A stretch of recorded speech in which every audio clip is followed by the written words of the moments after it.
Bueno, bienvenidos y bienvenidas a una nueva charla aquí en el canal de Global Humanitaria y hoy vamos a hablar sobre educación sexual y violencia de género, que es un tema que queríamos abordar cuanto antes.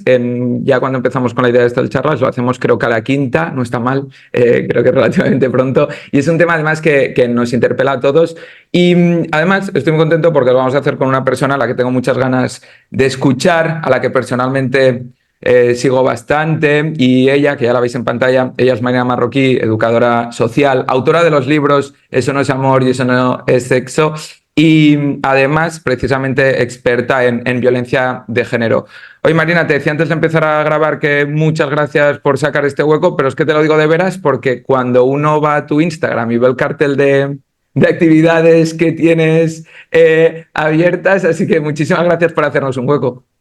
No, es un placer, hombre. Tenía que buscar hueco como fuera, pero yo creo que soy de las pocas que pone mucho menos de lo que hace todavía, porque ahí solo están las conferencias.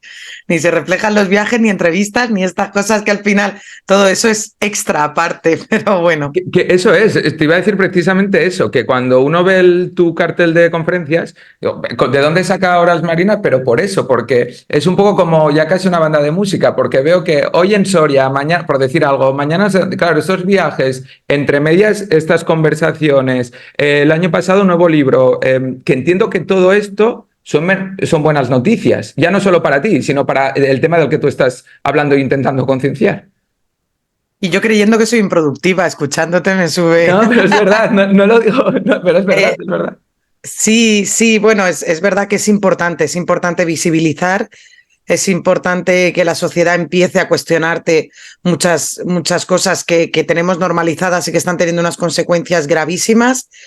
Y bueno, es cierto que yo tengo la inmensa suerte de que mi trabajo se valora muchísimo y tengo la oportunidad de estar cada día en una ciudad, tener 500 chavales casi cada día frente a mí. Y bueno, es verdad que eso es un regalo, es un regalo. Que hagas tantas cosas significa que para mí a la hora de preparar esta entrevista es difícil de comprimirlo. Yo normalmente, ya lo he dicho aquí alguna vez, no me preparo preguntas, sino un poco por bloques y lo que vaya surgiendo. Y un poco a la hora de pensar cómo empezar, había pensado empezar un poco por el final, que es este último libro de Eso no es sexo, que además, justamente hablando con una compañera de la oficina el otro día me explicaba, esto es verídico, que fue a comprar el libro para su hija de 16 años. Y donde lo fue a comprar le preguntaron si era para el instituto, como que se lo estaban pidiendo en institutos. Entiendo que eres consciente de ello, no sé cómo está yendo esto, si el libro, aparte de para lecturas de particulares, está teniendo mucha aceptación precisamente en centros escolares.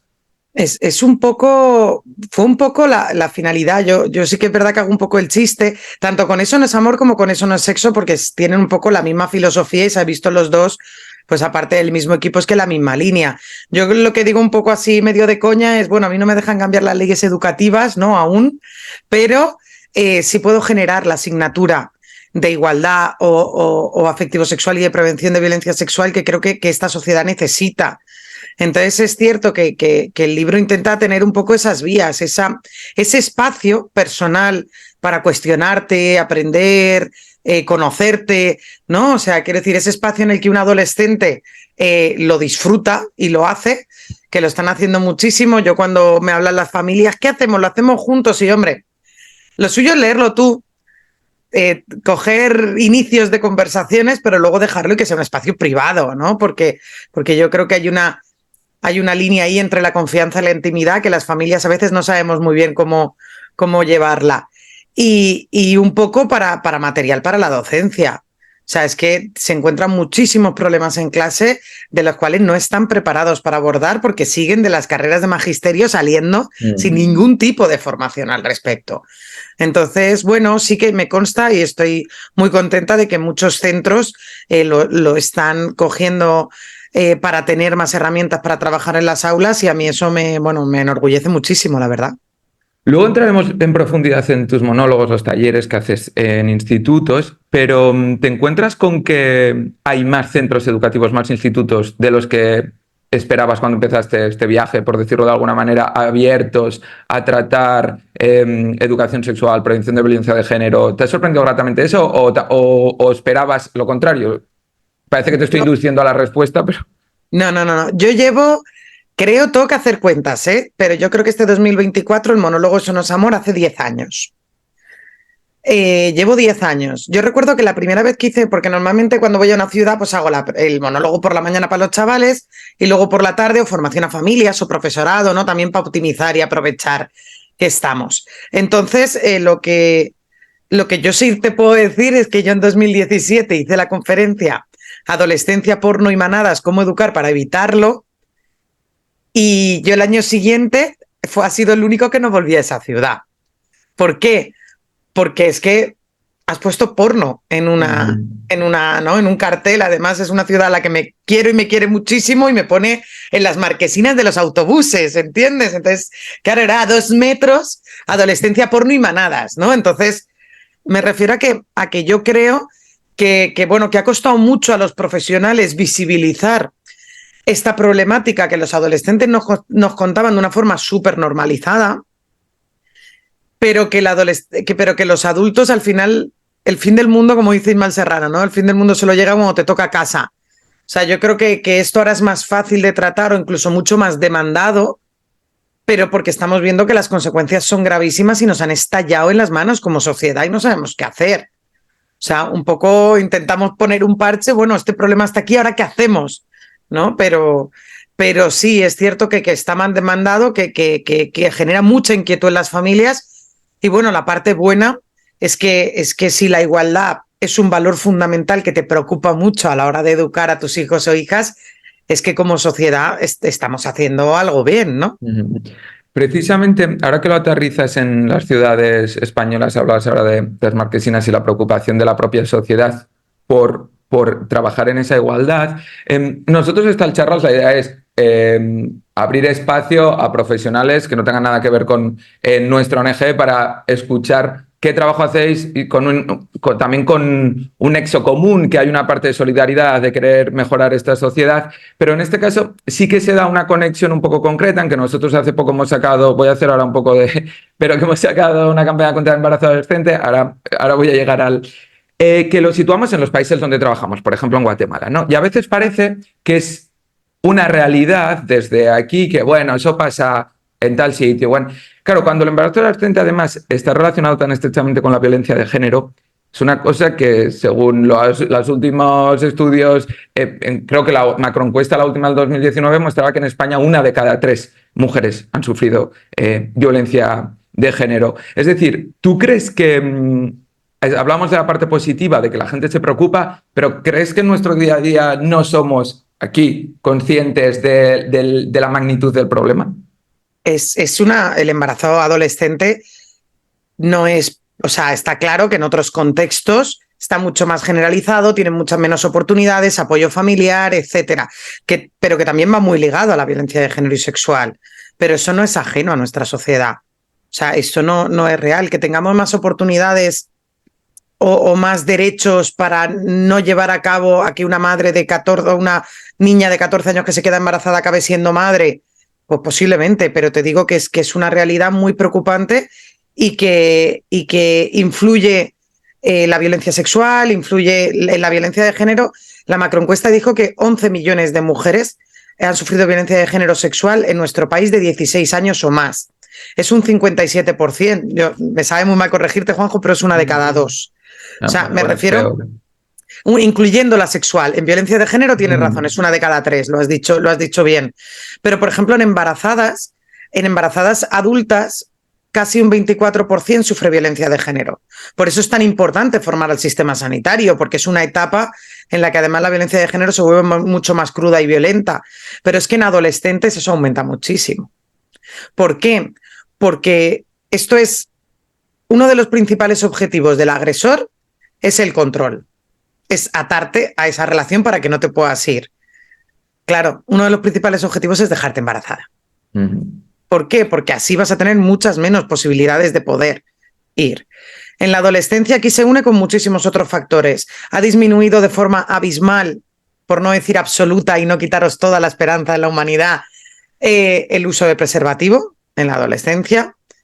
Se ha unido mucho más, ha entrado este falso mito de así conectamos, así nos sentimos, así. O juegos incluso como el muelle. O sea, ahora lo afectivo-sexual se ha separado y el sexo forma parte del ocio para esta nueva generación. Y hay juegos, o sea, yo me he encontrado en ciudades que además no pecan de ser grandes ciudades, estamos hablando de pueblos, ¿vale? En los que varias chicas de 15 años habían quedado embarazadas y bueno, la orientadora, claro, las juntó, imagínate, en un pueblo pequeño, 3 chicas embarazadas con 14 años. Y de repente, claro, ellas decían y perjuraban que ellas no habían tenido relaciones sexuales. Yeah. Es imposible que estuvieran embarazadas. Claro, yo me imagino a esa orientadora a punto de llamar ya al Vaticano, ¿no? En plan, hostia, claro, pero es que habían jugado al muelle. Pero en su cerebro eso no tenía nada que ver con el sexo. El muelle es un juego en el que muchos chicos se ponen en círculo y las chicas van pasando.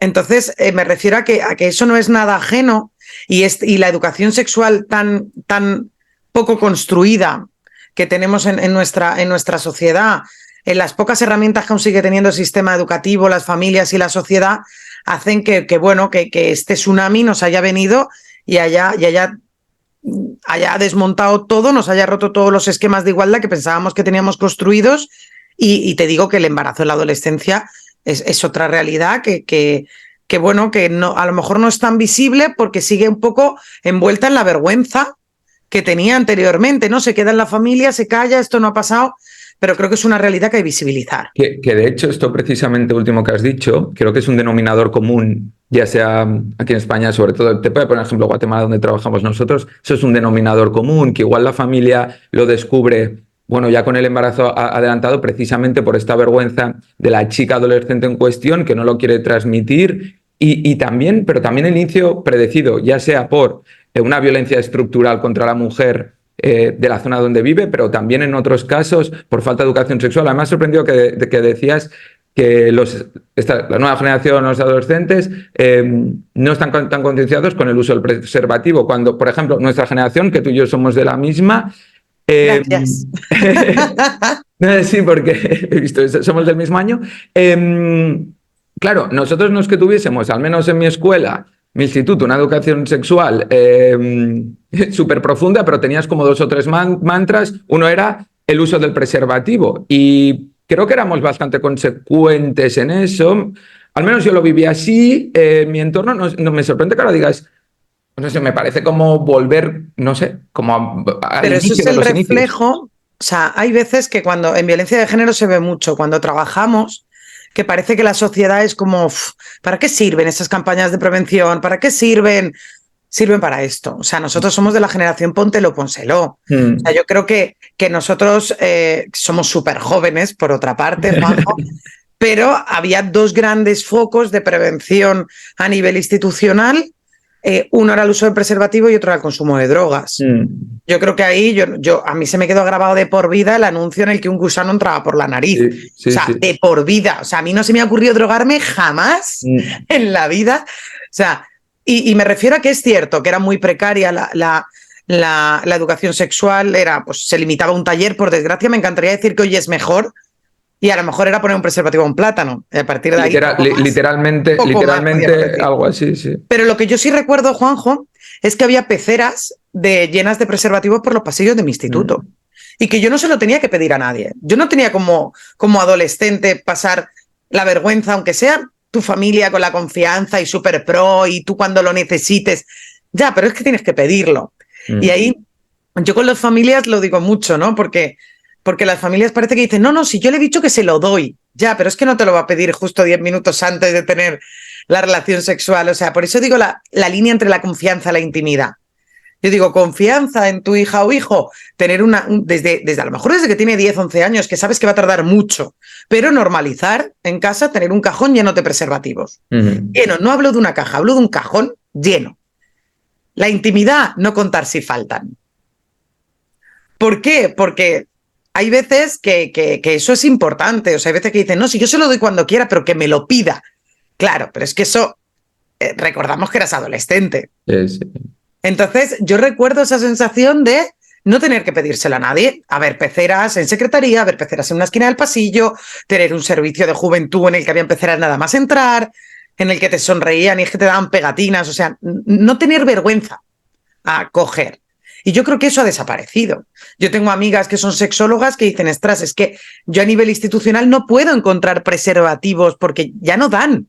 O sea, por eso creo que las campañas, todo el trabajo que se hace a nivel de sensibilización y de prevención es súper importante porque al final cala y permea a un nivel muy profundo. Y una pregunta muy obvia es el por qué. Porque supongo que a lo mejor los objetivos institucionales cambian, se dio por hecho, el SIDA ya no mata, o sea, la verdad es que tampoco tengo una respuesta clara y directa a eso. Yo creo que al final, pues las campañas, a lo mejor se dio el problema por solucionado, a lo mejor se dio en que esa generación, que yo creo que ha sido el chasco que nos hemos llevado un poco con esta nueva generación. O sea, veníamos de una generación muy trabajada a nivel de esto, de ocio saludable, yo qué sé, incluso ya llevamos 20 años permeando mucho en violencia de género. Y de repente esta tenía que ser la nueva generación, ¿no? Antirracista, sin LGTBI-fobia, igualitaria. ¿Y qué ha pasado? Que esto no pasa por mutación espontánea. Que esto, si no se sigue trabajando, si no se dan herramientas, si no es más institucional, seguimos sin asignatura de igualdad y sin asignatura de educación sexual de forma reglada. O sea, algunas comunidades autónomas o algunos centros que buscan recursos debajo de las piedras para hacerlo, pero no a nivel institucional. La cultura educa. Porque yo cuando hablamos de familia, parece que cuando hablamos de violencia sexual o de violencia de género, la familia y la escuela son como los grandes focos de crítica que digo, hostia, si es que son las dos únicas instituciones que sin dinero, tiempo, recursos ni materiales está haciendo un esfuerzo titánico para que esta sociedad sea mejor, o sea, de verdad, que si no me escriben 100 familias todos los días para decir lo preocupados que están en la educación de sus hijos, cómo lo pueden hacer, la cultura educa. Cada canción que escuchan, cada videojuego al que juegan, cada película que ven, y estamos en una sociedad que normaliza y erotiza la violencia contra las mujeres. Sí, yo a ti te he escuchado hablar de responsabilidad cultural, que en este contexto... Parezco inteligente cuando te lo escucho, ¿eh? Lo de responsabilidad cultural. No, pero es un término que me gusta mucho y que me parece muy, muy atinado en cuanto a esto, porque te escuchaba una vez decir por ejemplo, si hay alguna película que haga apología de la violencia de género, bueno, pues que no reciba financiación o un poco por esa línea ibas. Sí, porque al final, claro, ahí entra un poco la libertad de expresión, es que siempre hay una línea fina, ¿no? Bueno, yo soy un cantante y hago las canciones que me dé la gana. Por eso hablo de responsabilidad cultural. ¿Por qué? Porque que Rosalía es un icono para muchísimas adolescentes es innegable. Crecemos por referentes. Y yo entiendo que el personaje no se puede comer a la persona, y yo entiendo muchísimas cosas. Pero también entiendo que tú te tienes que cuestionar que si hay millones de adolescentes queriendo ser como tú, pues a lo mejor sacar una canción que se llame hentai, como la práctica porno más sádica y violenta, y que cantes erotizando hazme hentai como pégame en el sexo, hostia, no, porque, por ejemplo, la normalización de violencia sexual en las mujeres tiene mucho contenido cultural, mucho.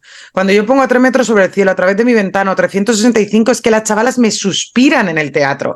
Es que me miran suplicando y diciendo, por favor, Mario Casas, no me lo jodas. O sea, quiero decir, no.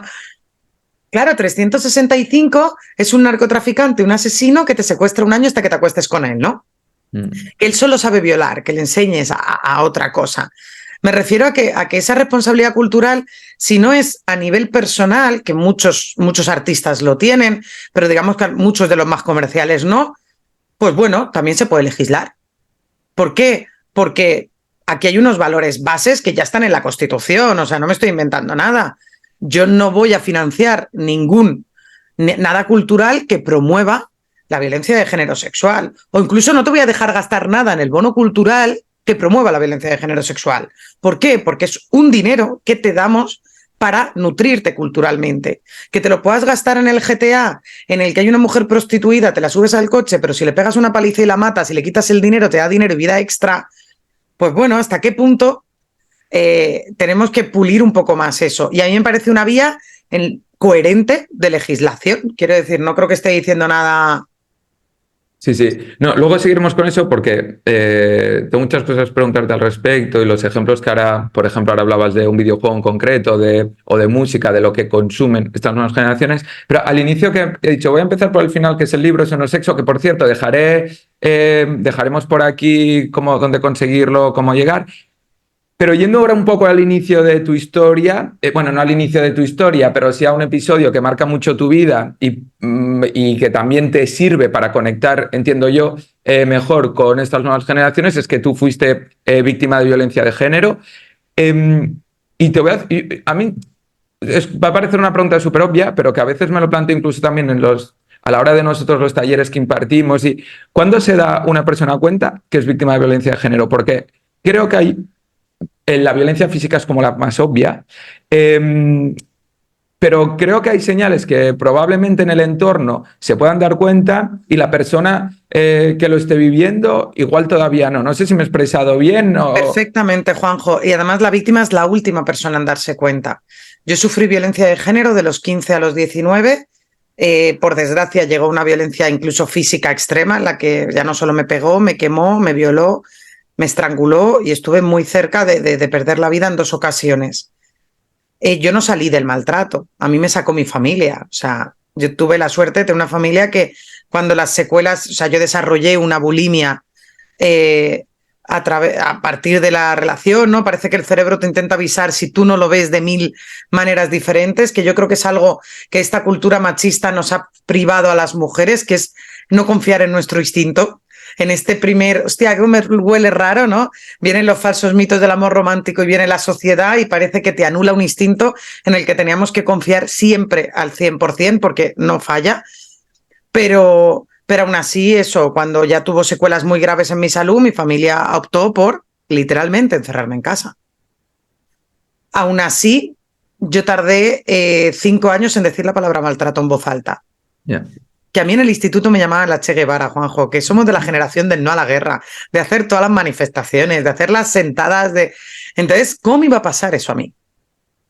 No podía ser, o sea, era impensable. Me refiero a que aún llegando a la violencia física extrema, yo no pude ponerle nombre. Yo agradezco profundamente haber elegido estudiar educación social por cosas del destino, porque yo estoy segura que si yo hubiera estudiado arquitectura, yo hoy no me reconocería como víctima. Lo seguiría teniendo todo guardado, negándolo, llenándome de rabia, sin entender el cómo pasó, el por qué pasó, el cómo no lo vi. O sea, las respuestas que necesitas para poder poner nombre. Yo cuando me pongo delante de la adolescencia, mi monólogo dura como 2 horas y media. 800 adolescentes en un teatro, me va el riesgo que no veas. Entonces, esto es la última media hora. Porque yo no solo necesito que tengan señales para cómo identificarlo, necesito que entiendan el por qué. En lo fácil que es que pase y que no lo veas. El cómo esta sociedad nos educa prácticamente para erotizar. Cuando yo les digo, joder, es que el machismo pone una trampa perfecta para que no vea las primeras señales de maltrato, porque las llama H. Areos o Grey, pero luego te dice que eres muy tonta tú a nivel individual por haber caído en ella, ¿no? Sobre todo que lo vean cercano a su edad, porque pese a que los datos se repiten, 1 de cada 3 adultas sufre violencia de género y 1 de cada 3 adolescentes lo sufre, 1 de cada 2 violencia sexual y 1 de cada 2, sin embargo, no lo ven una problemática cercana. Pero luego les digo que no me pongo a darles lecciones de nada porque yo soy el ejemplo a no seguir. O sea, quiero decir, yo cometí todos los errores que prácticamente se podía hacer. Yo nunca me atreví a poner una denuncia. En mi casa ese nombre no se ha vuelto a pronunciar. Yo me cambié de ciudad e intenté construir una nueva vida de cero en la que nadie podría sospechar lo que a mí me había pasado, ¿no? Me puse una sonrisa, una máscara, una coraza y tiré. Y al final lo que aprendí es que el dolor dentro pudre y que dejas de ser tú. Y que si, aunque te pongas una sonrisa de cartón y salgas a la calle, sigues acostándote llorando cada noche, sigues sin poder ver ni un anuncio, ni una mujer contando su historia porque te parte por la mitad. O sea, si sigue doliendo, el maltratador sigue ganando aunque esté a 800 kilómetros de distancia. Entonces, lo que intento un poco es... que mis cicatrices eviten sus heridas. Yo creo que es lo que le debemos a esta generación. Y gran parte de los problemas que está teniendo esta generación es porque, pese a que la sociedad es diferente, queremos seguir educando igual que nuestros padres. Me explico un poco. El paradigma educativo en las familias y en las aulas ha cambiado totalmente. Lo siento, está totalmente obsoleto. Toca bajarse del pedestal. Porque antes, si la educación era transmitir unos conocimientos para que se desenvolviera la sociedad en la que vive, ¿no? O sea, esto es sencillo. Quiero decir, yo tengo una panadería, te enseño a hacer pan, ojalá estudies una carrera, pero si no, la panadería está aquí abierta para ti, ¿no? Que es un poco el discurso de nuestros padres. en la era de la información están más desinformados que nunca. Tus hijos tienen mucha más información de cosas que tú ni sabes que existen. Entonces, ahora no es tanto prepararles, ¿por qué? Porque mira, lo siento, pero no vas a poder prepararle para desarrollar inteligencia artificial, para desarrollar videojuegos, para, digamos que el mundo laboral que van a tener ellos. Tú no tienes herramientas para hacerlo. ¿Qué sí puedes hacer? Inocular los valores necesarios para que pueda diferenciar qué información absorbe y aprende y cuál desecha. Y eso es lo que no estábamos haciendo. Quiero decir, le exigimos a adolescentes, chavales, cosas que nuestra generación no ha hecho aún, no ha conseguido. Me parece de una crueldad que flipas. O sea, broncas y chavales que dicen, ¿cómo puede ser que esté en un grupo de WhatsApp 10 chavales de 12 años manden vídeos en los que matan a la chica o en los que... y nadie se salga del grupo, ¿no? Que yo creo que ha sido la gran reflexión que nos tenía que quedar después de tantas manadas, ¿no? Grupos de hombres en las que eso se manda y nadie se sale del grupo. Digo, hostia, aquí hasta el hombre más deconstruido de este país tiene un chat, amigos del cole o papás del cole, o que dice, mira, esto no han evolucionado, yo los dejo aquí. Que a veces se te escapa la sonrisica, aunque no quieras, con un chiste muy bestia, aunque digas después, mierda. O sea, tú con 40 años no lo puedes hacer, pero le estamos pidiendo a un chaval de 12 años que lo haga. Igual que nosotras, o sea, cuando yo digo, mira, a los 12 años le llegan fotopollas a tu hija por Instagram todas las semanas. Y yo entiendo que te rasgan las vestiduras, pero vamos a hacer memoria. ¿Cuándo fue la primera vez que te enseñaron un pene a ti y se masturbaron delante tuya? En un parque, Quiero decir, nosotras, mi generación, que ya puede tener hijos adolescentes, bueno, yo no porque soy muy joven, pero de esta horquilla de edad, ya nos hemos sentido incómodas, ya hemos dicho que sí a cosas que no queríamos, ya hemos... Mira, a lo mejor tu padre es el mejor, pero no fue el primero. Ese amor absoluto que parece que lo tienes a los 14 años y es para siempre, que eso viene como muy heredado de la generación anterior. O a lo mejor no fue el mejor y por eso ya no está en casa. Quiero decir, me refiero a que no le hemos dado un relato a la siguiente generación desde nuestro dolor. Seguimos dando lecciones magistrales. Pues en esta generación las lecciones magistrales no funcionan, porque ellos saben que tienen más información que tú. Funciona la sinceridad, la verdad. Funciona generar una conversaciones en las que no solo se exija confianza, sino que se dé. O sea, yo creo que el principal triunfo de los monólogos es precisamente ese, que cuando yo me abro un canal y contesto sin filtro a lo que me pregunten, y hablo de sin ningún tipo de filtro, da igual que me pregunten si me intenté suicidar, si me violó, cómo me quemó, o sea, sin filtro, les contesto, lo que ellos hacen es devolverme una sinceridad y una madurez absoluta. Claro, María, es que iba a ir precisamente a eso de que, porque también hay ciertos estereotipos en cuanto a la mujer maltratada o víctima de violencia de género. Es como que yo creo que en el imaginario colectivo hay unos ciertos atributos relacionados con lo que cada uno... que no tiene nada que ver como... Uno se da cuenta a los 2 minutos, cuando te escucha hablar o cómo estás explicando que te presentas entre los alumnos y tal. También entiendo que eso de alguna manera a ellos les impactará. Supongo que tú de repente les cuentes, yo he sufrido violencia de género, a mí me ha pasado esto. Aparte de generar este vínculo de confianza, porque tú estás transmitiendo algo tan íntimo, tan duro, a un grupo de adolescentes, también creo que también le romperá un poco, no sé, pero los esquemas de cómo ellos imaginaban eso.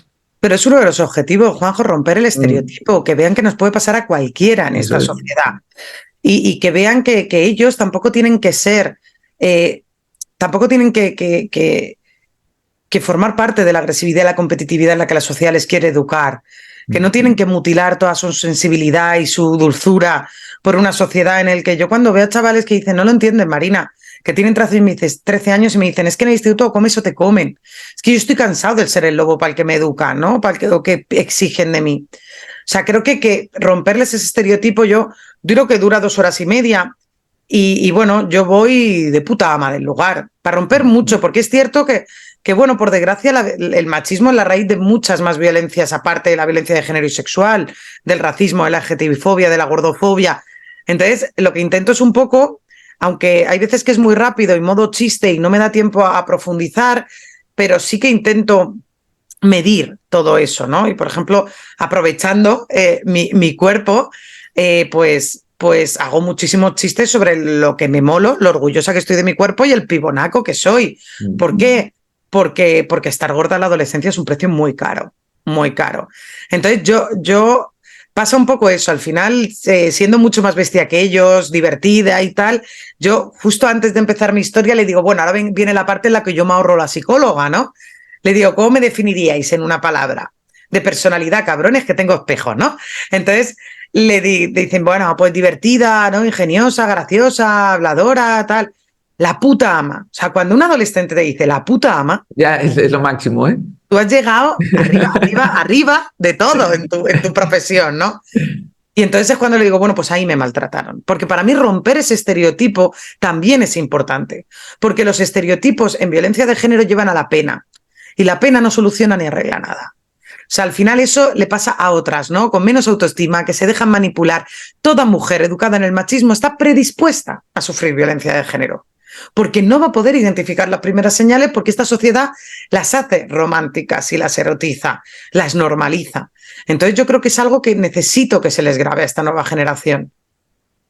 Igual que hablábamos antes de relaciones sexuales igual prematuras o sin preservativos, también están más expuestos a este tipo de violencia, es decir, ya una violencia física o una relación que te anule a ti como persona.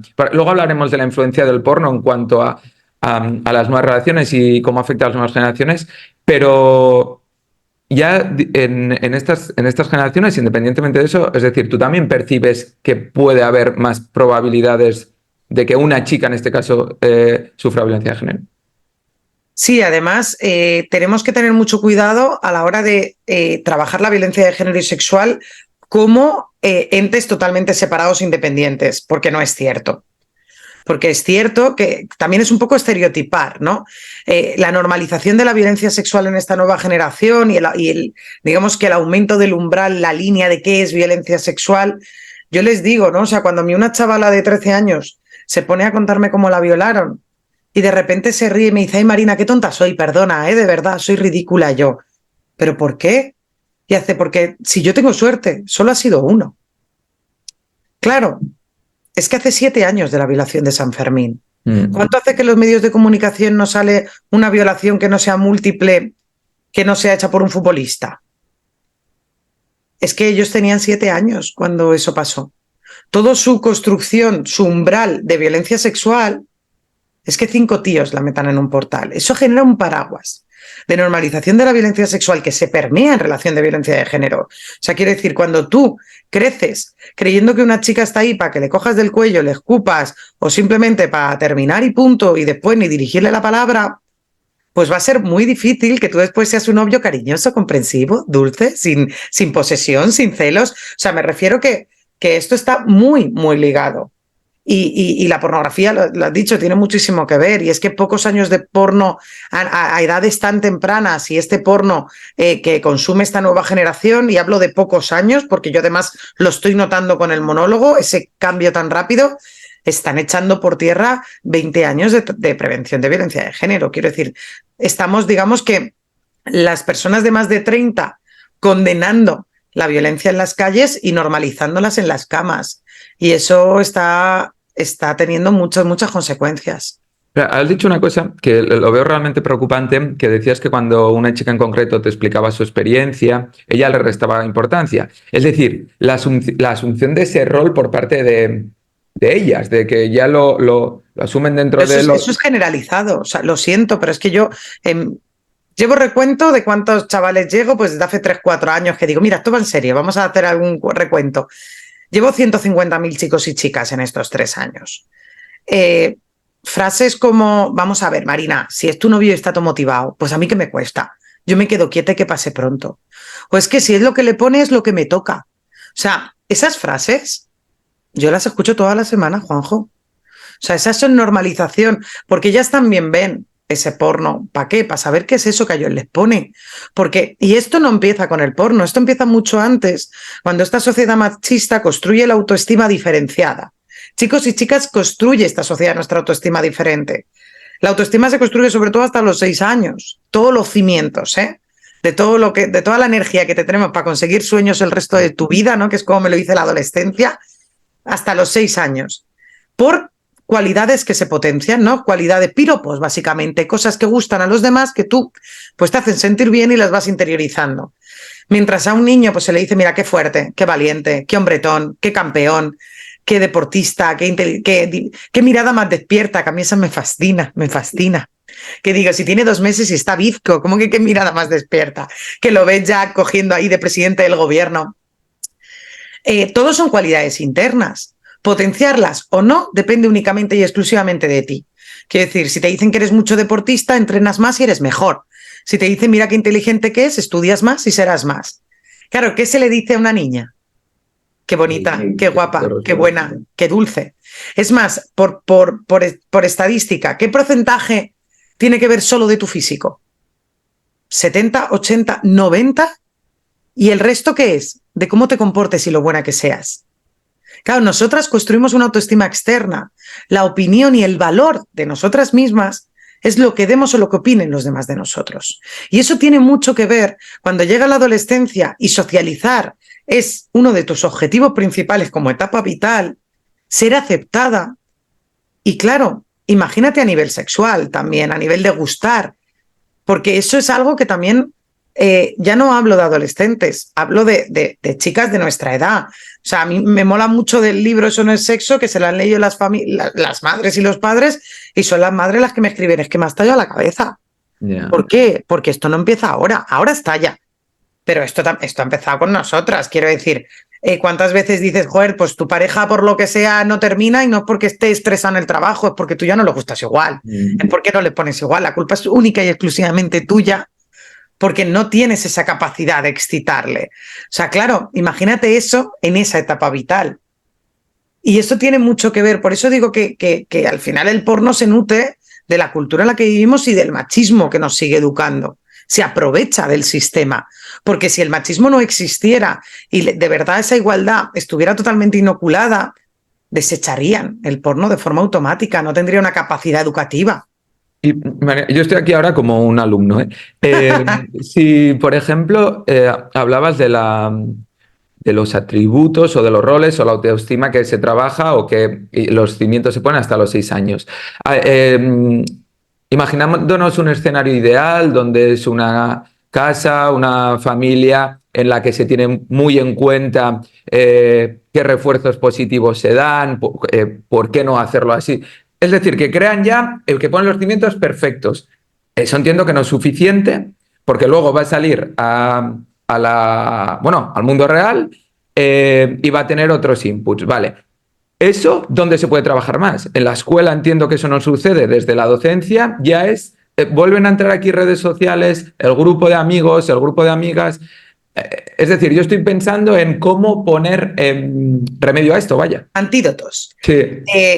Bueno, es un antídoto muy grande. Primero es lo que te digo, siempre se decía, bueno, tú eres padre y no naces con un manual, no vienen con un manual. Pues somos la generación más formada de la historia de este país. Yo di creo que 7 cursos para introducir los alimentos sólidos a mi bebé cuando tenía 6 meses. Sin embargo, para cómo construir a personas en la sociedad, ¿no? Cómo sacarlos socialmente, no damos ninguno. A mí hasta hace muy poco, ya hablo de un par de años, hasta que esto no ha estallado, a mí me costaba mucho tener más de 15 padres en un instituto. ¿Por qué? Porque llega esa etapa vital en la que, bueno, tú ya te desvinculas, es muy difícil. Parecía que los padres ya no tenían esa, ¿no? En infantil están todos los padres ahí que no se van de la puerta, pero ya en el instituto. Y lo que tenemos que tener claro es que somos seres evolutivos. Nuestro cerebro se va desarrollando por etapas, ¿vale? Entonces, hasta los 6 años, pues digamos que es toda la base de la autoestima, toda la base de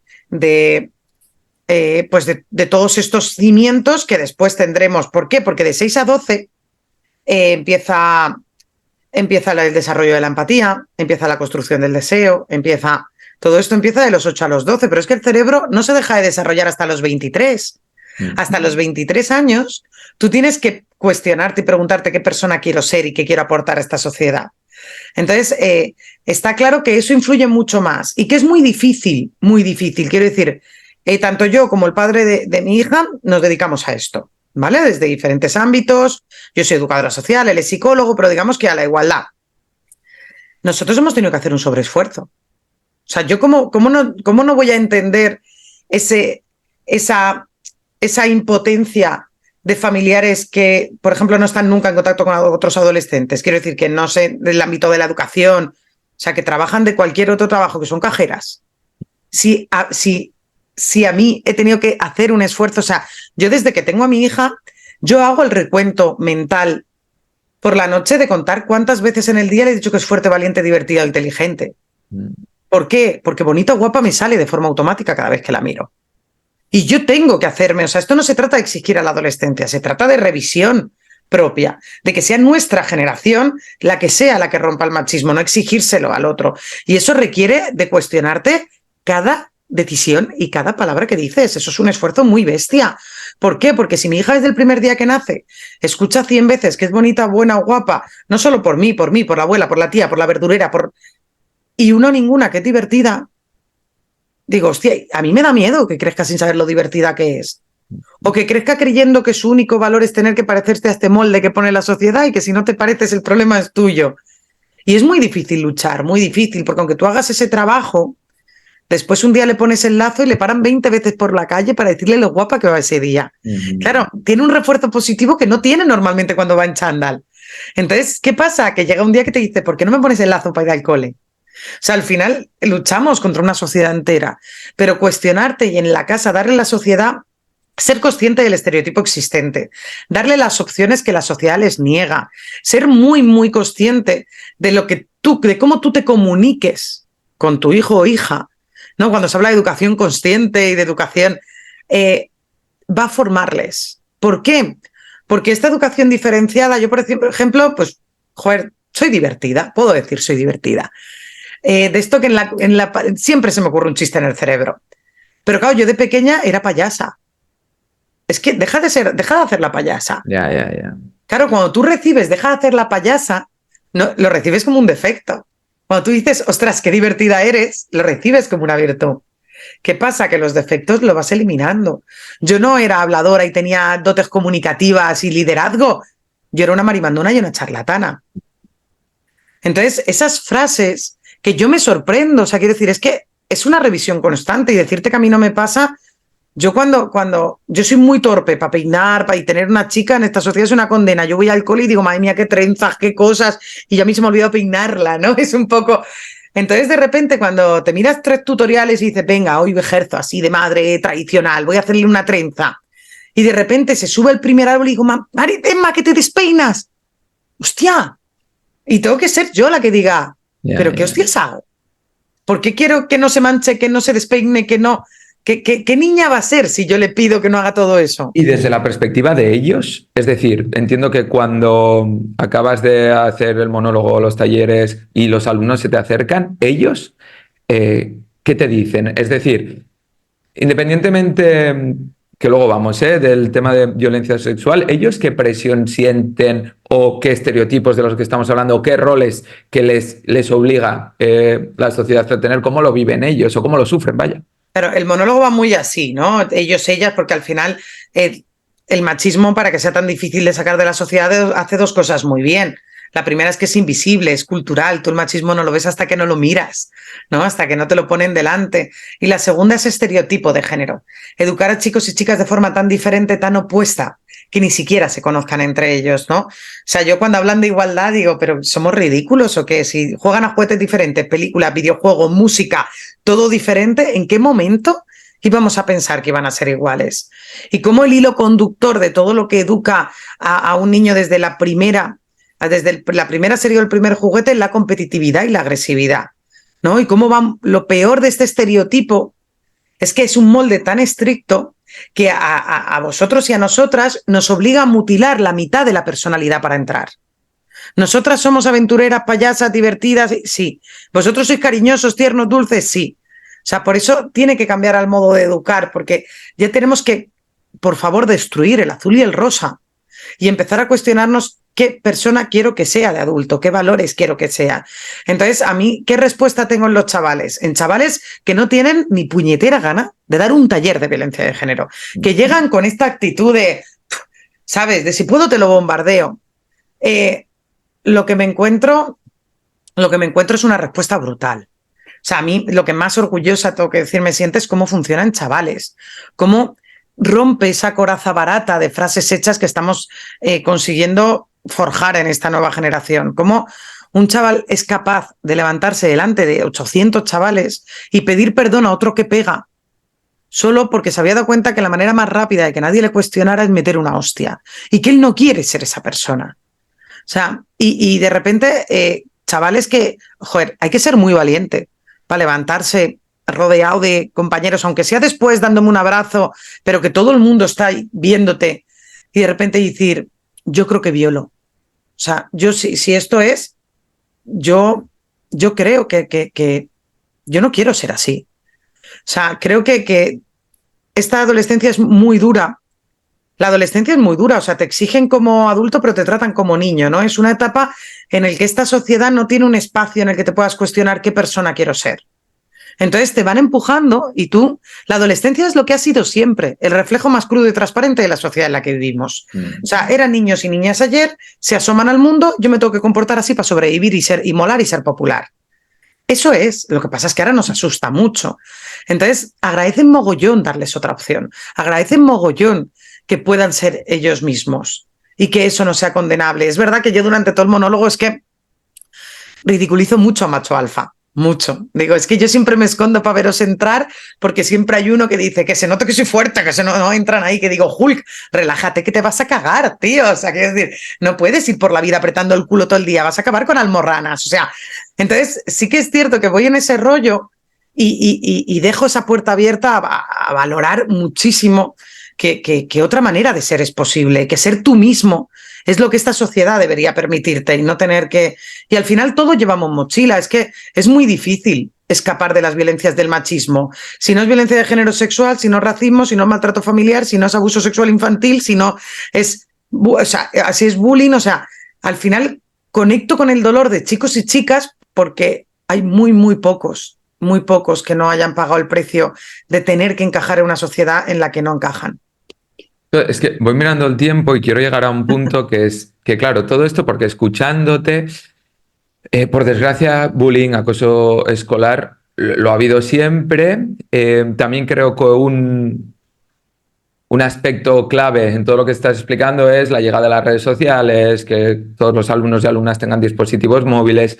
Entonces, la semana que estamos grabando esto, salía una noticia, leía yo una noticia, creo que el martes fue de que el gobierno, anunciaba una hoja de ruta o un plan para regular el acceso al porno de los menores. Por un lado, ¿qué te parece eso? Y si crees que puede ser efectivo. Y luego, por otro lado, y volviendo a lo que te decía al inicio de esta disertación que estoy haciendo, el papel de las redes sociales, independientemente del porno, el papel de las redes sociales en cuanto a la extensión de esta violencia, ya sea machista o en la escuela o acoso escolar. Bueno, en primer lugar, me parece muy bien que se haya puesto el problema sobre la mesa, que se trate con expertos. Sé que esto lo lidera la directora de la Agencia de Protección de Datos, que lleva ya muchos años, o sea, hace 5 o 6 años que se lanzó el canal prioritario, que si no lo conocéis, buscarlo porque es una herramienta imprescindible para si algún vídeo, foto tuya está sin tu consentimiento en la web, poder denunciarlo a través de un canal directo en el que ellos se encargan de hacer la investigación, de retirar el contenido, de tener incluso medidas... Dejarnos el enlace, entonces, por aquí. Sí, es una maravilla. Quiero decir que esto lleva muchos años preocupando a la Agencia de Protección de Datos, pero luego, claro, hay que ser consciente de que no es únicamente... Está claro que les llegue el primer contenido porno a los 8 años y lo consuman de forma habitual a los 12, en el momento que se está desarrollando la construcción del deseo, la empatía,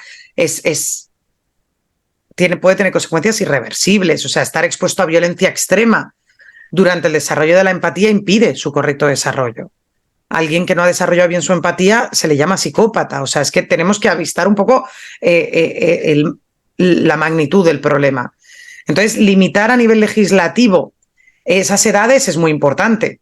Pero luego tiene que haber muchas otras medidas. Material y formación a familias. Las familias tienen que saber construir una educación sexual desde la primera infancia de una forma natural y de verdad basada en el respeto, en la diversión, sin ser esa conversación incómoda a los 15, ¿no? Y necesitamos ese material. Generar una asignatura de igualdad y otra de educación sexual, porque cuando generas la asignatura no solo generas el espacio y la hora de hacerla, generas el material, formas al profesorado, lo incluyes dentro de las universidades. O sea, creo que esto tiene muchas patas que tienen que tener en cuenta, porque esto, legislar únicamente en los tiempos, es como si, bueno, mira, ahora no vas a ir a la autoescuela a los 18. Ahora no te vamos a dar el carnet de conducir a los 18, te lo vamos a dar a los 20, pero no hace falta que vayas a autoescuela. No va a funcionar. Y sobre todo hacer responsable, como digo, a esa cultura, saber que los males, todos los males, o sea, el porno al final se aprovecha de un sistema, pero esto va a redes sociales, va a cultura, va... Hostia, es que cuando yo les pregunto, yo no tengo que preguntar quién ve La que se avecina, tengo que preguntar cuántas horas lo veis, porque es como la Biblia de estos adolescentes, que las familias vean 10 minutos de cualquier capítulo. Porque verá ahí todo el racismo, toda la LGBTfobia, todo el machismo, toda la violencia, o sea, misoginia pura, envuelta en chistes baratos, que los ven con 9 años e inoculan como valores absolutos. Quiero decir, al final, esto me tranquiliza que se haya puesto el problema encima de la mesa y que la legislación haya dicho vamos a por esto, pero ahora espero que se haga de una forma integral, teniendo a todos los agentes sociales y culturales de la mano para poder abordar este problema. Yo, independientemente de por todo lo que llevamos hablando, pero era uno de los temas que además me apetecía mucho tratar contigo porque los últimos, diría, 2-3 años, comentándolo con compañeras, de que en los medios de comunicación nos empezamos a dar cuenta, radio, televisión, bueno, hace poco Generació Porno en TV3, al cual participas, como que se estaba poniendo, como levantando la mano muchos medios de comunicación, que se había traído ya este tema a las mesas de debate, a las tertulias de las mañanas. Recuerdo cuando salió el estudio de otra ONG, de Save the Children, que explicaba lo que comentabas tú del primer contacto con el porno a los 8 años. Bueno, que parecía, a mí personalmente, mi sensación era de, estando al margen de los centros educativos, de no trabajar con docentes, de tener contacto con esta generación, me sorprendió la magnitud del problema, y al ver que tantos medios de comunicación levantaban la mano, ¿qué está pasando aquí? Entonces, ¿cómo pueden actuar las familias en cuanto a esto? Ahora hablabas de no la conversación incómoda y tal, pero bueno, al final, vinculándolo con lo que decíamos de las redes sociales y los dispositivos móviles, sabes que le va a llegar de alguna manera u otra. Sí, yo cuando hablas de los medios de comunicación, que parece que ahora se haya puesto, como digo, o sea, la violación de San Fermín fue en 2016. Se veían muy claro ya las consecuencias de ese porno. Quiero decir, han pasado años. Pero te da la sensación que los últimos 2-3 años... Sí, pero digo que llegamos tarde. Que esto lo veníamos viendo desde hace mucho, o sea, y en los medios de comunicación, o sea, no podías decir porno, no podías... las familias estaban súper negadas a ver esa realidad. Me refiero que hasta que no ha estallado todo en consecuencias gravísimas que vemos diariamente en medios de comunicación, no hemos dicho, hostia, vamos a poder con esto, ¿no? La prevención nunca es lo nuestro, o sea, siempre parece que tenemos que estar apagando fuegos, ¿no? ¿Qué podemos hacer desde las familias? Tener claro que al final es... Yo recuerdo que mis padres me decían mucho, a mí y a mis hermanos, ¿no? Solo esperamos de vosotros dos cosas. O sea, solo sabremos que somos buenos padres si se cumplen 2 cosas. Primero, que seáis independientes, pero no en plan independientes, empoderantes. Yo recuerdo que me decía, si tenemos un accidente mañana, que podéis sobrevivir y salir adelante, ¿no? Y segundo, que seáis buenas personas. Y claro, yo soy madre y también es ese uno de mis objetivos. ¿Vale? Pues, ¿qué vamos a hacer para conseguir eso? Ser consciente del estereotipo existente, ser consciente que todos y todas somos machistas en esta sociedad y no se puede reducir a insulto, porque el machismo es la cultura que nos educa, y hasta que no nos lo vemos y no lo sacamos, lo vamos a seguir diferenciando. Dar esas opciones que la sociedad les niega. Para mí hay 2 grandes antídotos para que después esto no pueda calar. Despertar una mentalidad crítica y hacerles conscientes del dolor ajeno. Eso... cada vez se va reduciendo más. Por ejemplo, yo recuerdo hace unos años viendo La Patrulla Canina con mi sobrino, que empecé a decirle, pero ostras, ¿por qué solo hay una chica y 5 chicos, no? Dice, oh, no, hombre, no, hay otra que viene cuando hay nieve. Yo, hombre, siempre trabajo temporal y precario para las mujeres, no me parece justo, ¿no? O a la segunda misión, ¿por qué no llaman siempre a la que vuela? Si es que hay una ahí haciendo malabares cuando la otra abuela lo coge y se va, o sea, sería mucho más fácil. ¿Por qué en tu merchandising, que es todo, ¿vale? O sea, pijama, calzoncillo, solo está el albañil y el policía? Es que el ecologista no mola. O sea, ¿cómo despertamos una mentalidad crítica? Mi sobrino me miró y me dijo, tía, ¿yo puedo ver La Patrulla Canina tranquilo? Ya. Y dije, claro que sí, cariño, pero tenemos que ser conscientes que despertar una mentalidad crítica es ser muy pesados, que se cuestionen cada película que ven, cada serie, que nos fastidia mucho ver a nuestra hija de 8 años bailando reggaetón, sí, nos revienta las entrañas, pero ¿por qué en vez de echarle la bronca y decir, pero qué ves, qué haces, qué? Le dices, ¿me enseñas a hacer twerking? Y cuando veas que está ya en un ridículo subido, y esta letra, pues si tú y yo la podemos hacer mejor y coger el micro de la feria y componer una canción con tu hija esa tarde y grabarla haciendo twerking. ¿Por qué? Porque es la sociedad que les toca, pero a lo mejor sí puedes cuestionarse que escuche las canciones que ve. Porque a nosotras, a mí a veces me pasa, ¿no? Que canto una canción y digo, hostia, esta no pasa el filtro, tío. Y la estoy cantando aquí en el semáforo a tope. Y hacerles conscientes del oro ajeno. Que la gente sufre en el mundo, que las mujeres sufrimos en el mundo por una sociedad y por una que sigue siendo injusta. Cuando se han puesto de moda desde hace unos años, ¿no? Cuentos para niñas rebeldes, cuentos, ¿no? Para rescatar de la historia a las mujeres invisibilizadas. Yo lo que invito a las familias es que esos cuentos en la primera infancia se lo tienen que contar sobre todo a los niños. Porque ha salido hace muy poco un estudio que refleja muy bien esa desigualdad que se interioriza. Las niñas, a los 6, 7, 8 años, tienen referentes, gente a la que admirar, gente como la que ser, chico y chica. Pero los niños solo tienen referentes chicos. No hay nadie a la que admiren. ¿Por qué? Porque si a las chicas nos cuesta buscar referentes, a los chicos ni les hace falta. Me refiero a que ese sobreesfuerzo que tenemos que hacer ahora en inteligencia emocional, consciencia del dolor ajeno, empatía, darles referentes que respeten y admiren a las mujeres. Porque si las mujeres en el videojuego que juegan desde que están a quinto de primaria son chicas ahí a las que usar para ganar puntos o a las que pues va a ser muy difícil que por mucho que tú verbalices la igualdad, la inocule y la interiorice. Entonces yo creo que es algo que tenemos que ponernos como familias muy conscientes y tener claro que todos y todas aprendemos por aprendizaje vicario, observando, que van a ver cómo te comportas, cómo eres. O sea, mis padres hacen zapatos, mis padres nunca han estudiado, no tienen más que la educación obligatoria. Y para mí ha sido un aprendizaje brutal saber cómo en esa generación, aunque cometieron muchísimos errores y el machismo estaba como súper inoculado, para ellos era muy importante dejar esas semillas, ¿no? Era algo consciente a nivel educacional, ¿no? En cómo yo soy de Elche, entonces, como yo recuerdo a mi padre cuando iba a una rotonda y había una mujer prostituida sentada en una silla y decía, pobre chica, aquí a merced de cualquier animal. O sea, yo tardé años en darme cuenta de que ese animal no era un lobo, ¿sabes? Y mi padre inició una conversación ahí, aunque tuviera 9 o 10 años. No dijo en plan, ¿qué hace esta silla ahí vacía? Pues nada, se la habrá dejado a alguien tirada. O sea, ¿cómo tenemos que posicionarlos en el mundo? Porque este individualismo lo que genera es el mundo en el que estamos viendo y en el que al final tus problemas son los más importantes y los demás bastante tienes con lo tuyo. Bueno, así la sociedad no puede avanzar.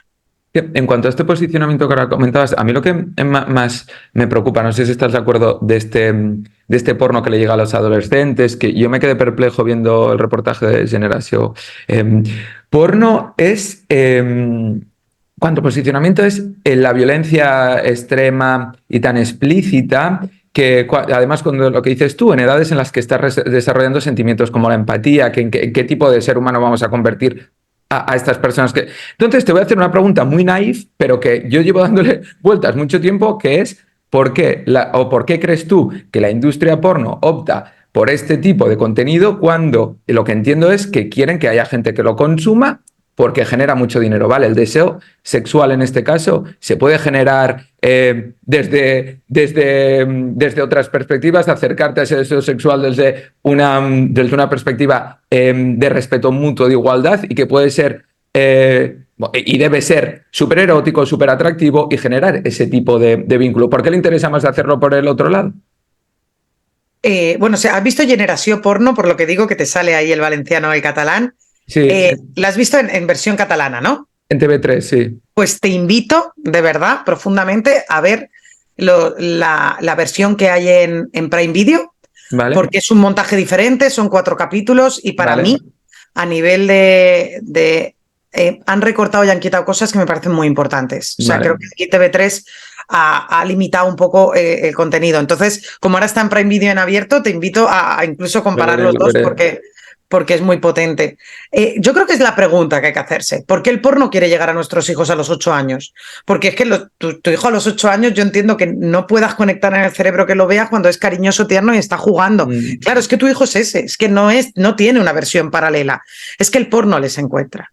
Y les encuentra precisamente porque uno de los objetivos es generar ese deseo en base a la violencia. El 88% del porno que consumen, según el doctorado de Mónica Lario, que también es la tesis doctoral una maravilla, lleva violencia física contra las mujeres. Y cuando hablamos de porno, los adultos estamos empezando a decirlo sin tartamudear. Pero aún así, no tenemos ni idea de qué porno consume la adolescencia. O sea, creemos que es butanero toca la puerta o queremos... Mira, el vídeo más visto cada año siempre es una violación múltiple. Los títulos que tú te puedes encontrar en las web porno más visitadas, nada más entrar puede ser, pues mira cómo hago que mi hija se gane el regalo de cumpleaños, mira cómo violo a mi madrastra en la ducha, mira cómo hago que mi hermana sepa lo que es bueno, mira cómo violamos a nuestra amiga borracha. Pero aún así, aunque esto ya sé que os está doliendo en el estómago, ni se parece al porno, el porno más sádico y violento que la industria desarrolla, le va a llegar de los 8 a los 15. Estamos hablando en el que a mí en cada taller, y hablo de general, de verdad, o sea, quiero decir, si fueran casos puntuales ni lo diría. Hablo de en cada taller, en cada ciudad, el pueblo más pequeño a la ciudad más grande. Vídeos en los que los protagonistas son bebés o niños súper pequeños. Porque les llega eso que la policía busca y tiene equipos para investigar de la Deep Web, les llega a los chavales de cualquier instituto de este país a los 12 años. Vídeos en los que después al final la matan y no acaba viva. Vídeos... Es que estamos hablando del sadismo más violento. Es que llamar porno a eso, ya estamos cometiendo un error como sociedad. Por eso es muy importante formarnos para formar, porque ¿cómo les vamos a preparar para los que le va a venir si ni sabemos lo que les llega? O sea, y yo sé que a los adultos nos duele escuchar eso. Yo veo las miradas de terror de los padres, pero es que si a nosotros nos duele escucharlo, a ellos lo están viviendo. Entonces, aquí toca remangarse y toca... Porque yo a veces que les digo, mira, chavales, vais a ser la generación que más odie el porno de toda la historia. Porque cuando solo una vez tengáis una relación de sexo real, o sea, que se divierte, que juega, que te mire, que te bese, que se ríe, que te desee, que inicie, cuando vosotros sintáis eso solo una vez, vais a decir, ¿pero qué me ha vendido el porno? O sea, tener una mujer inconsciente o casi muerta, descargar y irme, ¿no? O sea, de repente, claro, tú dices, le llega a los 8, hostia, ¿cómo hablo de esto? Claro, posiblemente, claro, es que el porno llega a esos años porque quiere darle respuestas a preguntas que aún no se han hecho. Antes de los 8 a los 12 se empieza a construir el deseo. Pero claro, era evolutivo. O sea, tú desde esta gracia que te hace, ay, me hace gracia alguien, ¿no? ¿Por qué me río más con esta persona que con la otra? Después se lo dices a los amigos, después empezáis a salir juntos, después quedáis fuera de clase, ¿no? Que mola, porque es en el mismo parque que todos los amigos, pero un banquito más para allá. Después el primer pico, morreos, o sea, a lo mejor desde esta primera chispa a los 8 hasta que tú tenías sexo a los 16, pasaban 8 años en la que esto se iba aprendiendo, construyendo. Claro, ¿qué pasa? Que el porno quiere que antes de que te hagas ninguna pregunta, tú hayas visto 700 violaciones, 200 orgías, para que sustituyas en tu cerebro el término. Y todos los cimientos sea a partir de eso. ¿Qué pasa? Que lo que sí que podemos hacer es poner los cimientos de qué tiene que ser el sexo. ¿Qué tiene que ser tu integridad sexual y tus relaciones afectivo-sexuales. Tienen que ser divertidas, tienen que ser placenteras, tienen que basarse en respetar tu intimidad y respetar la intimidad de la otra persona. O sea, porque eso ya lo hacemos en las amistades desde que tienen súper pequeños, ¿no? O sea, bueno, si Bruno te pega todos los días en el cole, pues a lo mejor no pasa nada porque no seas amigo de Bruno, ¿no? Porque no está bien tener amistades que te hacen sentir mal. O bueno, vamos a hablar con la profe a ver si a lo mejor le pasa algo y podemos generar una amistad que no te haga sentir mal. O sea, digamos que esos valores en las amistades las tenemos claras, en las relaciones incluso afectivas de pareja también las estamos construyendo bastante bien, pero en el sexo nos hemos olvidado. Claro, si tú inoculas la educación afectivo-sexual no es el sexo, es algo mucho más profundo que es parte de tu desarrollo humano. O sea, mi hija desde que tiene 1 año y medio, la vagina se la lava ella cuando se ducha. ¿Por qué? Porque esto es tu intimidad y nadie, ni siquiera mamá ni papá tienen derecho. Aunque yo después te explico que voy a ver si te lo seco bien, si te lo secas bien, porque si no después te puede picar y yo te doy todas las explicaciones del mundo. Pero sí, le dejo claro que eso es su intimidad y que tu intimidad la tiene que respetar todo el mundo y tú tienes que respetar la intimidad de todo el mundo. Y eso lo entendía con 1 año y medio. O sea, esto se construye mucho antes, porque si tú pones esos cimientos de que eso tiene que ser divertido y placentero, de que si tú quitas lo afectivo de lo sexual, tú piénsalo. Juanjo, ¿has tenido sexo alguna vez, no? Supongo que por tu edad, espero que sí. Claro, tú imagínate quitar lo afectivo de lo sexual. ¿Qué es lo que ha hecho esta nueva generación? Quitar las caricias, las miradas, los besos, las risas. ¿Qué te queda? Sí. ¿Qué te queda? Tú quita todo eso del sexo, ¿qué te queda? ¿Te queda una violación? O sea, porque eso no se le puede llamar sexo a alguien que... Pero es que sigo sin... O sea, es que te estoy escuchando y lo que dices tú es que se me está quedando mal cuerpo realmente, pero es que sigo sin entender el motivo de la propia industria para establecer estos cánones cuando tú puedes, bueno, no sé, pero puedes generar, iba a decir el mismo dinero, no tengo ni idea, pero puedes generar también... No. El factor violencia... ¿Quieres respuesta clara y concisa? Por favor. Mirar, la igualdad, Juanjo, la igualdad no ha sido un espejismo. No ha sido, es real. O sea, es más, hay una horquilla de hombres entre 30 y 45 que hombre, mira, en el sexo hablan con su pareja de qué le gusta y qué no, que es más de lo que hicieron sus padres y de lo que están haciendo sus hijos, ¿no? O sea, que se cuestionaban muchas cosas. Una generación como la tuya que ve aberrante, por ejemplo, pagar por el cuerpo de una mujer, ¿no? ¿Qué pasa? Que la industria de la pornografía y de la prostitución está totalmente conectada, es la misma industria. Los puticlubs se estaban vaciando, Juanjo, se estaban vaciando. Solo había 4 señores ahí que a lo mejor ya están en tiempo extra, ¿sabes? Que no saben cuánto... Si tú construyes el deseo en base a la violencia, hace que necesiten violencia. Después puedes aprender o no que si puedes ir 14 años a la cárcel por hacer eso a una chica, a tu hermana, a tu prima o a una chica de la calle. En este país se sigue pudiendo violar a una mujer por un billete. Entonces, para mí volver a nutrir la industria de la prostitución es uno de los principales objetivos en las dos vías, porque a ellos les está haciendo necesitar la violencia más extrema, sádica y violenta, pero a ella les está diciendo que mola mucho ser puta, que es súper empoderante, que es muy divertido, que eres más libre cuando más te dejes hacer. ¿Qué sabe? Mira, si en algo invierte esta industria es en psicología, lo digo de verdad. ¿Por qué? Porque sabe perfectamente a qué edad se desarrolla cada cosa.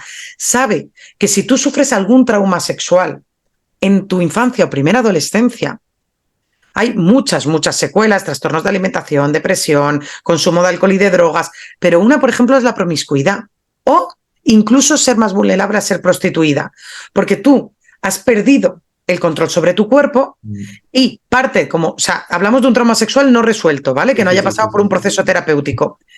Entonces, como que una respuesta que tiene el cerebro para coger otra vez las riendas de tu cuerpo es, bueno, a mí me han hecho esto sin yo querer, pues ahora elijo yo con quién y por lo menos lo rentabilizo. Yeah. Son chavalas que me dicen, o sea, preguntar a vuestro alrededor a chavalas de 12 años si sabe lo que es Sugar Daddy, que vais a flipar. ¿Por qué una chavala de 12 años de esta sociedad sabe lo que es Sugar Daddy? ¿O sabe lo que son OnlyFans? ¿Por qué? Porque esta industria lo que quiere de ellos es que consuman mujeres y lo que quiere de nosotras es que seamos mujeres consumibles. Entonces, para mí es un objetivo muy comercial y muy claro, ¿eh? Ahora has mencionado OnlyFans, porque ya te estoy robando muchísimo tiempo, que eso me lleva a redes sociales. Te quiero hacer una pregunta de cómo tú llevas el tema de las redes sociales? Hemos hablado durante toda la conversación de adolescentes, incluso niños de 8 años, a partir de 8 años, pero ¿cómo también, me estoy mencionando a muchos compañeros de trabajo, pero es que lo hemos ido genera muchas conversaciones internas. Sí, todo. Están ahí mirándome, después vais a flipar, después vais a hacer un café.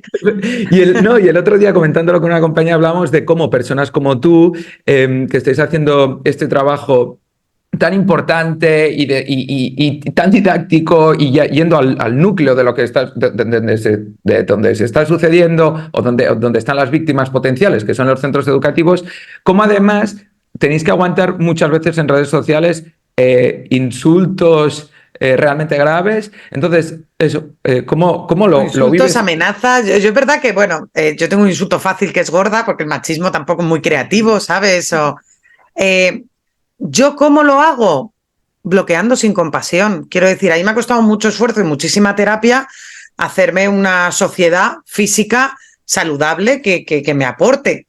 ¿Por qué no me voy a hacer una sociedad virtual exactamente igual? Quiero decir, yo creo, y lo dice muy bien el Marina, que no toda opinión es respetable. Tú puedes tener el esto de decir tu opinión, pero yo no tengo por qué respetarla cuando no es respetable. O sea, quiero decir, si tú estás atajando, me estás diciendo que en este país una mujer puede ser prostituida libremente porque, pues mira, tú posiblemente hayas consumido mujeres, pero no hayas hablado nunca con ninguna. Porque yo, por desgracia, he acompañado a muchísimas mujeres supervivientes de la prostitución y cuando tú escuchas eso una vez, tú no puedes. O sea, entonces me refiero a que esos insultos, esas amenazas, los maltratadores habían tenido que hacerse un espejismo social muy potente, ¿no? Incluso perfecto, para que la mujer tuviera mayor indefensión. Quiero decir, si es una persona... Mi maltratador era voluntario de Cruz Roja de Protección Civil, Juanjo. Yeah. Cruzaba todas las abuelicas de la calle. Claro, yo recuerdo esa mirada diciéndome, venga, cuéntalo, ¿quién te va a creer a ti? Si yo tengo mi papel totalmente hecho. Claro, las redes sociales y la invisibilidad que hacen, que consigue que eso sea invisible, que yo pueda denigrar a mi mujer, pero luego pueda darme el gustazo de humillar y denigrar a cualquier mujer que quiera hacerle ver a mi mujer que igual eso no está bien. Entonces yo me lo tomo como un piropo. O sea, quiero decir, cuando yo cabreo mucho, es que estoy haciendo mi trabajo bien. Y entonces yo bloqueo sin compasión, nunca entro en conversaciones que me van a desgastar, yo no voy a ocupar mi tiempo en pedagogía ni de construirte a alguien que sé que no me quiere escuchar y que me está insultando. ¿Por qué? Porque yo tengo muchos mensajes de personas que de verdad me escriben queriendo cuestionarse muchas cosas, entonces dedico mi tiempo a esas personas, no entro a debate nunca, o sea, fuera y me ha costado mucho darme cuenta de eso, bloqueo otra cosa y no entro a conversaciones. No, me alegra escuchar eso porque es una cosa que yo me planteo. De hecho, por ejemplo, volviendo a lo que comentábamos la campaña de embarazo adolescente, que ha participado, por ejemplo, Cindy Takanashi, que es otra persona entonces, que también... Va ya detrás, que va detrás los insultos. Me parece sorprendente eso. Oye, bueno, un poco, a ver, para mí me despertaba esa curiosidad de cómo lo vivías tú, si era una cosa que te frenaba en según qué o al revés. ¿Sabes qué pasa? Que sí que frena y genera un espejismo. Yo lo noté sobre todo en pandemia, cuando al final no hay contacto físico y fue todo virtual. Genera un espejismo de que esta sociedad está crispada, de que lo que haces no vale para nada, de que... Y eso no es real, porque yo voy de ciudad a ciudad. Es igual que cuando voy a taller y dice, bueno, y el PIN parental y los padres, ¿cómo dejan que tú hables? Mira, lo que yo me encuentro después de casi 10 años haciendo mi monólogo, no es ni una sola familia diciendo tú qué hostias le ha dicho a mis hijos.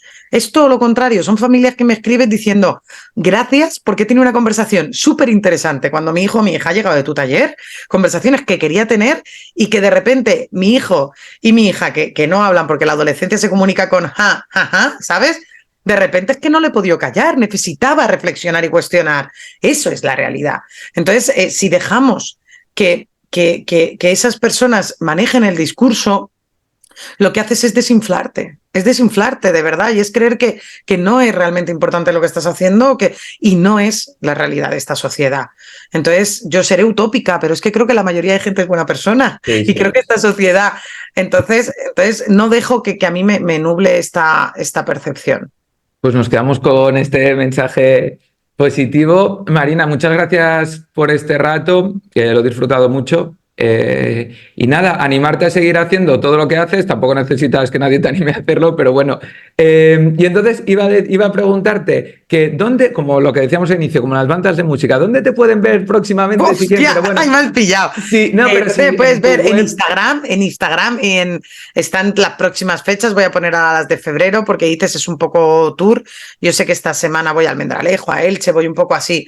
Lo mejor es ver mi web porque mi TDAH me impide decirte las fechas así como si fuera una profesional real. Pero bueno, al final en redes sociales, en mi web, soy Marina Marroquí, mi apellido me permite que nadie me quite el dominio. Y bueno, y Sí, lo cualquier dejaremos otra todo por cuestión. aquí, pero web y Instagram. Nada, mucha suerte también con el libro salió en marzo, ¿no? El último, el de Eso no es sexo, marzo de Sí, 2023. vamos por la cuarta edición, estoy súper contenta por la respuesta, porque al final es un libro que yo quería hacer sin filtro, es un poco lo mismo que Eso no es amor, ¿no? Lo que a mí me queda por hablar después de los talleres, todo lo que los adultos necesitamos saber para acompañar a la adolescencia. Entonces, que haya tenido esta respuesta social tan abrumadora me encanta. Nunca pensé, o sea, quiero decir, al final yo soy educadora social. Sí. Ser número 1 en ventas en Amazon para mí es una utopía. No, Entonces, es una pero bueno, pasada. un poco da reflejo de lo preocupada que está esta sociedad, que cuando se genera el material vas a buscarlo. Yo me quedo con esas buenas señales y esos atisbos para cerrar la conversación con una ventana al optimismo. Oye, Marina, muchas gracias, de verdad. Un placer, Juanjo.